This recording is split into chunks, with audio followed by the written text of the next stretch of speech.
video emails that share an oracle reading or card for maybe, let's say, the week. And so I am practicing being on video. It's been a long time in coming because, you know, I got this thing about being on and everybody seeing me. So anyway, I need to get over it. And so today I'm going to be using the Outi Harma Oracle deck. It is a woman who does the most gorgeous art, and she has a beautiful deck. It's called the Venus deck, I think, Outi Harma. So give credit to this beautiful oracle deck. And as many of you know who follow me on Facebook, and if you don't, you should, I post almost daily a little oracle reading just to kind of give you info for the day. But I know that some of you are not on Facebook. You'll never be on Facebook. You're not big into social media. I get it. However, I'm going to be doing a lot more on social media, but I do want to give all of you who aren't on Facebook, and maybe who are, a live experience of me. And so I drew a card for everybody today, and today's card is letting go of shame. Isn't that a gorgeous picture? Letting go of shame is the message for today. And so I'm going to be sharing some channeled info around this message for everybody. So I just drew this right now, so we'll just see what Spirit wants to say. So for some of you who don't know me, I'm Linda Galvan, and I'm a spiritual intuitive. I'm a soul guide. I'm the founder of the Awaken Your Light Academy and the Awaken Your Light Prayer Collective, among other things. And so I am, as a spiritual intuitive, I tune into higher light. And that would mean your guides, my guides, the angelic realms, the higher realms of spirit, the higher realms of God manifestations. And usually I just call it all the light, the consciousness of the light source. I'm called a pure light channel for that reason. And as a pure light channel, I have a gift to be able to hear, sometimes see with my third eye.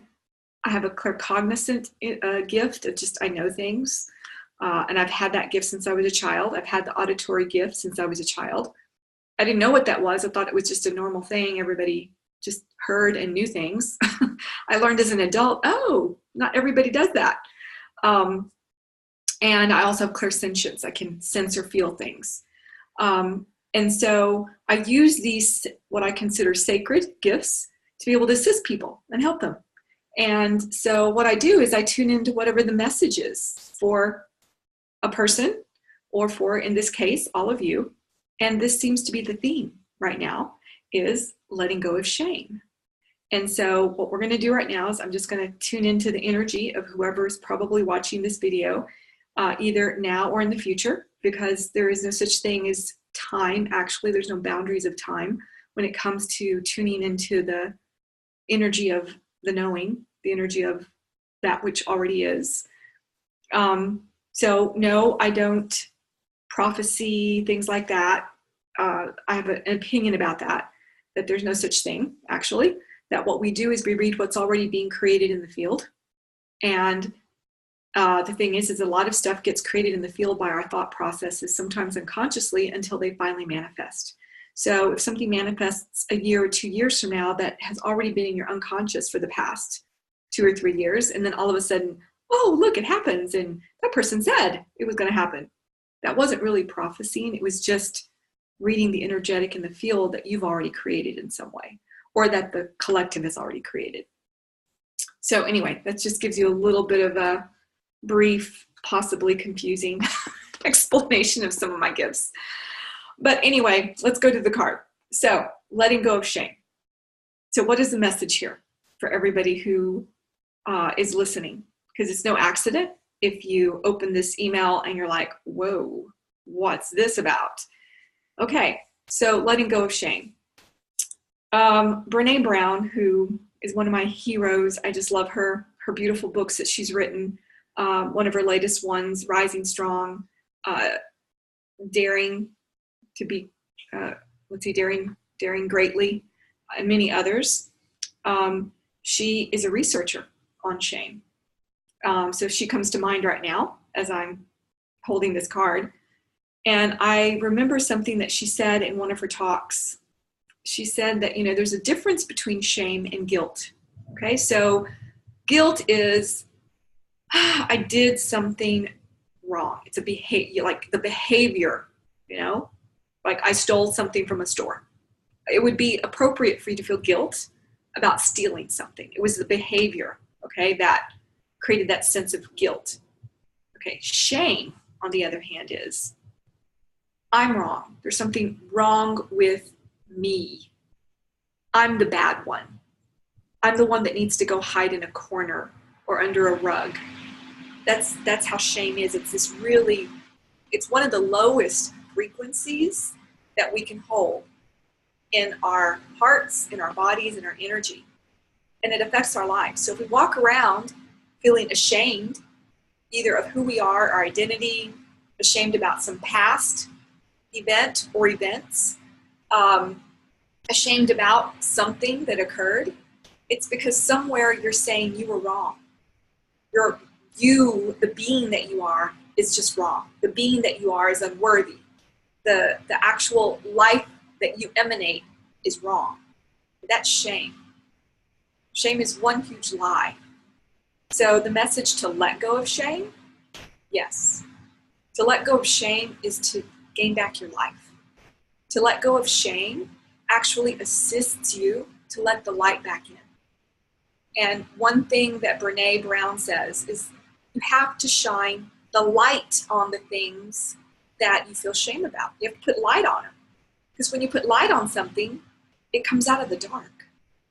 And all of a sudden it's seen. And then it doesn't look so scary anymore because the light's on it. You see it. So in letting go of shame, first you have to look at, wow, what am I holding shame about? Let me put light on that. Let me look at it. Let me actually look at it. Am I wrong? Am I unworthy? What's that story about? And really look at it and go, wait a minute, I'm not wrong. Who I am as a soul? No. There's nothing about you that is wrong in any way. It doesn't matter what anyone has ever told you. A lot of times we're shamed in our families. We're, as children, in order to behave, our parents will sometimes use shaming types of disciplinary procedures, which are incredibly damaging. So I would say to any parent, please don't shame your children. I was a child psychologist. I worked with children and adolescents for many years before I did this work.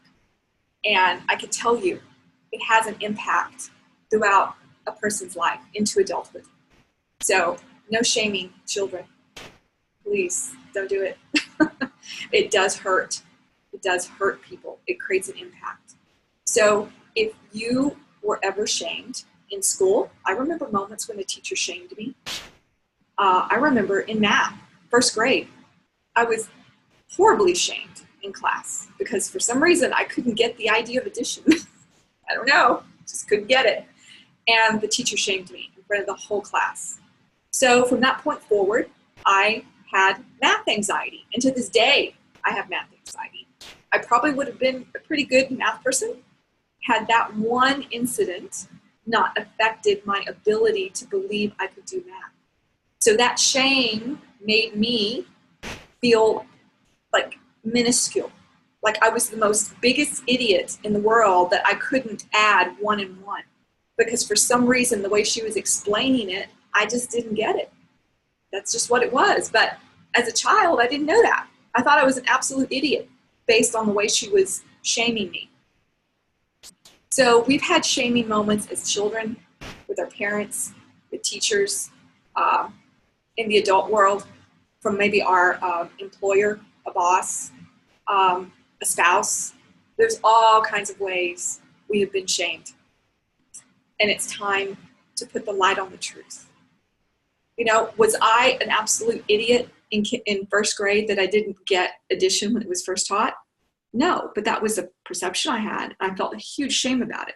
So every single time it came to math, I really tensed up. I had a real anxiety about it. And of course, as we know through research, when a child is trying to learn and they're under conscious or subconscious anxiety, it blocks those learning channels.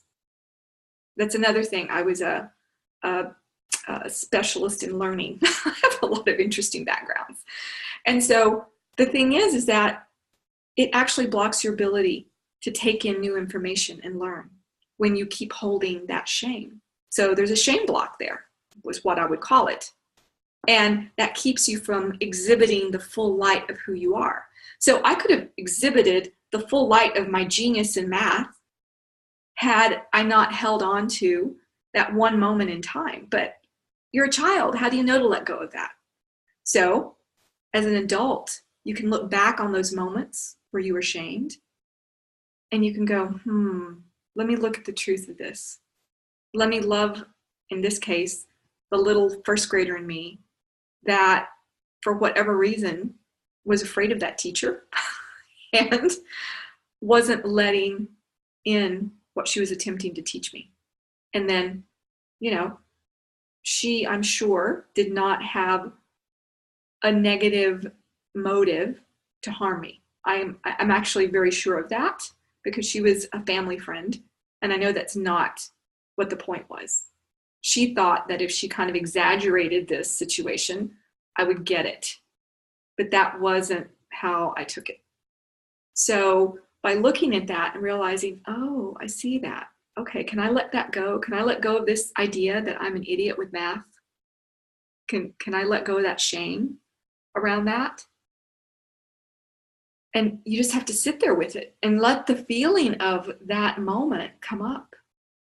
Let it come up, because for things to clear, you must feel. You must feel to heal. I know people hate that when I say that, but it's true. You got to feel it if you're going to heal it. And yeah, sometimes those feelings don't feel good. Shame does not feel good. It feels yucky. You just want to go and throw up, So it's important that you let whatever the feeling of shame is around that moment, let it be here. So envelop it. So imagine you're enveloping that shame in lots of light, beautiful white light. Envelop that moment with you in light. So I can visualize myself sitting in the chair in first grade, and I'm enveloping myself in pure light, that sweet little one, little, I think it was 6, 7 at the time, who was just nervous and scared. That's all it was. And I just wasn't receiving the teaching at that moment. So I'm just surrounding her in love and light, and I'm calling in some angels. So for those of you who believe in angels, call in the angelic realms or another holy being that you work with, because I know some of you work with other holy guides. And just imagine that holy being or that set of angels is all around you, and that they're singing, they're chanting a beautiful, beautiful sound, or maybe words. And as they're chanting these beautiful sounds of words, that one in you that was shamed actually begins to transform into a confident energy. So in this case, I'm seeing myself sitting taller. I'm seeing myself doing my math and making hundreds on it and A+. I'm seeing that the teacher's proud of me. I'm seeing that other students are coming to me and they're going, help me with this. I don't get it. So you start to visualize a new reality for that moment. And what we're doing here is we're actually changing the energetic of that moment. And by changing the energetic of that moment, it starts to lighten that heavy energy of shame that you felt around that instance. And so you can sit in this energy as long as you need to, letting those angels or the higher beings of love that are connected to you whisper loving things to you, or just feel the energy. If you're not someone who visualizes, that's okay. You can just feel the loving energy of it. And just be in this energy until it's just like you find a peace. Like there's like this, and you think about the incident and you don't feel that yucky shame feeling that makes you want to throw up or go hide. So you may need to do this a couple of times. And after you've done this a couple of times, you're going to feel a whole lot better, because all of a sudden you're going to have a memory of that moment and it's not going to bring that heavy yuck to you. And once you've cleared this energetic of shame, you've let it go, it opens up all this space in you, all this energy space in you to see yourself in a new way, at least in this area that you're attempting to clear the shame in. And it starts to help you open to seeing yourself more truly as who you really are, and not the opinions and experiences that others threw on you in those moments. Because, you know, sometimes when somebody shames you, it's because they're really shaming themselves. They're projecting their own stuff on you. They're just having a bad day or having a bad life. And you're just the one that they need to pinpoint and vomit shame all over. You know, so we have to step back and forgive. So it's not just healing the part of you that was shamed.